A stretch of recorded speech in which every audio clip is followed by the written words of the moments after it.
आज तमाम अपने दोस्तों की बातें सुनकर और जो जीते हैं जो आ रहे हैं सब मायूस कुन नज़र आ रहे हैं और मायूस भी हैं। लेकिन असल बात आज भी कोई नहीं कर रहा। आज भी हम अपने मैंडेट की बात कर रहे हैं। आज भी हम अपने 4 महीने हम पे जो गुजरी है उस चीज़ों की बात कर रहे हैं। ये नहीं कह रहा कोई कि ये कर कौन रहा है, ये हुआ कैसे। नहीं, मारे तो हम पहले से हैं मैडम। तो इन चीज़ों की तरफ हमें तवज्जो देनी चाहिए कि आज हमारा निज़ाम किसके हाथों में है।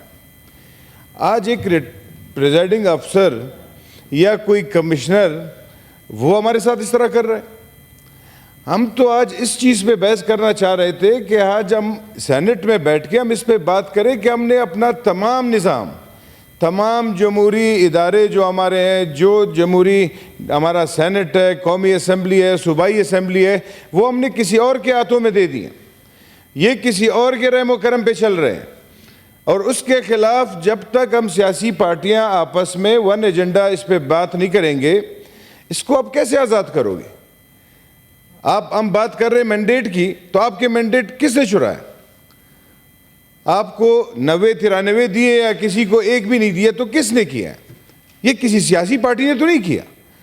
हमारा पहले दिन से यही तरीक़ाकार चल रहा है कि हमारी जो बड़ी पार्टियां हैं, जो वज़ीर-ए-आज़म बनने के ख्वाब देखते हैं और ख्वाहिश रखते हैं, वो उनको कभी यही इदारे मुल्क बदर कर देते हैं, लेकिन बाद में वो आके उनके गोद में फिर बैठ जाते हैं इक़्तिदार के लिए।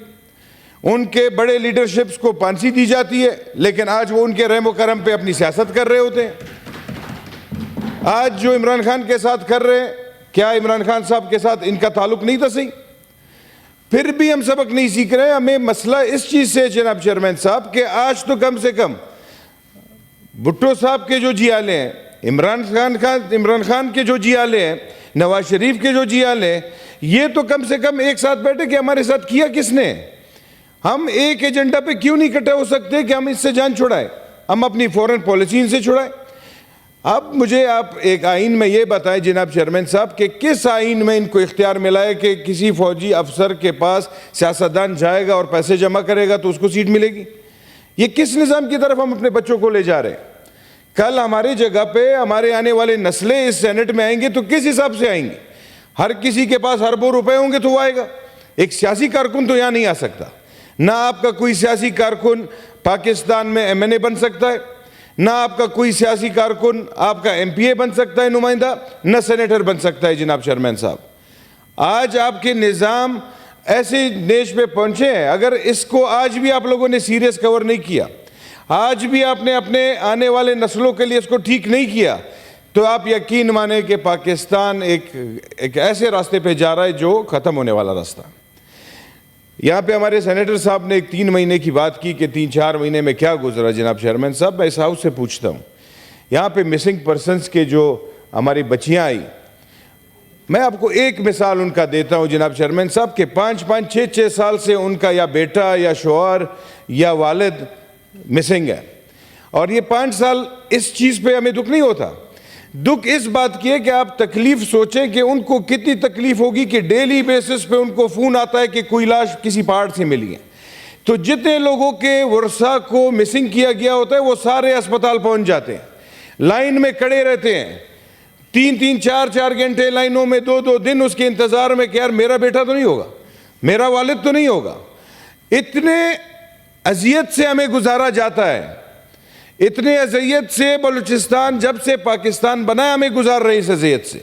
इसके लिए किसी ने बात की? इन चीज़ों के लिए बात की किसी ने? आपने मिसिंग पर्सन्स पे आंखें बंद की तो आज आपके मैंडेट्स मिसिंग हुए, कल आप लोगों के बाकी चीज़ें मिसिंग होंगी, कल आपका ये निज़ाम, आपका आइन मिसिंग होगा।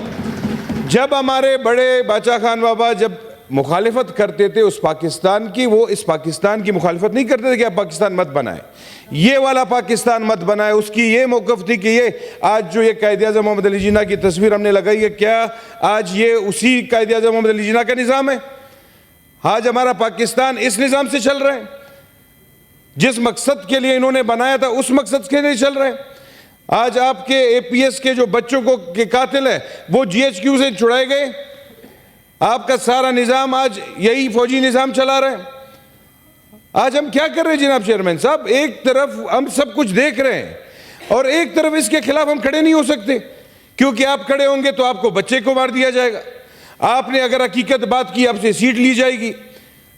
हम कम से कम, हम सारे यहाँ पे मुसलमान ईमानदार लोग हैं, एक दिन आपने पैदा होना है, एक दिन मरना है। ये जब आप सोचेंगे इस हिसाब से आप आएंगे तो आप बात कर सकेंगे। आज भी हम यहाँ रो रहे हैं कि हम इलेक्शन कमीशन के खिलाफ जाएंगे। क्यों भाई इलेक्शन के खिलाफ जाएंगे? इलेक्शन कमीशन ने क्या किया है? जिस इदारे ने ये करवाया उसके खिलाफ क्यों नहीं जाएंगे? जिन इदारों के वॉइस नोट सूबों में निकले हैं पैसे लेते हुए, उनके खिलाफ क्यों नहीं जाएंगे? हमें तो उनके ओरिजिनल नाम नहीं मालूम, जो फेक नाम इन्होंने रखे हैं और बोलियां लगाई हुई 20-20 करोड़ की, उसके खिलाफ क्यों नहीं जाएगा? मुझे तो समझ नहीं आ रहा है जनाब चेयरमैन साहब कि हम किस निज़ाम को, किस आइन की तरफ जा रहे हैं। यहाँ पे एक पार्लियामेंट लॉजेस से बाहर निकलते हुए पार्क में एक कुछ बन रहा है, तो मैंने पूछा क्या बन रहा है? कहता है आइन। मैंने कहा कौन सा आइन? जो हमारे टेबल पे पड़ा होता है वो, या जो इस मुल्क के हकीकी जो चला रहे वो वाला आइन लगाएंगे? एक आइन सेलेक्ट कर ले, हम वहीं पे चले जाएंगे, लेकिन हमें एक आइन की किताब कुछ और दिखाते और पाकिस्तान किसी और तरीके से चला रहे। इन चीज़ों के खिलाफ हम सियासी पार्टियों को इकट्ठा होना पड़ेगा। इस निज़ाम को अगर आप इस तरह नहीं बदलोगे तो आपका मैंडेट तो छोड़े, आप अपने साथियों को पैदा नहीं कर सकेंगे। जो बलूचिस्तान के साथ हुआ है वो मिसिंग हर सूबे में आपके पॉलिटिकल लोगों के साथ होगा। हमारी तो यही बातें इस पार्लियामान में, हमें एज अ पार्टी बात नहीं करनी चाहिए, एज ए कोलीग्स यहाँ पे हमें एक निज़ाम लाना चाहिए, हमें ऐसे बिल्स लाने चाहिए कि हम एक साथ हों। और इस पाकिस्तान को अब रेजोल्यूशन की ज़रूरत मेरे ख्याल से नहीं कि आज इस एक मोशन पे हम बात कर रहे हैं, रेवोल्यूशन की ज़रूरत है। एक रेवोल्यूशन जिस पे हम तमाम पार्टियां मिलकर उसके लिए करें और इस पाकिस्तान को उन लोगों से आज़ाद कराएं, तो तब हमारा पार्लियामानी निज़ाम बेहतर होगा। Thank you.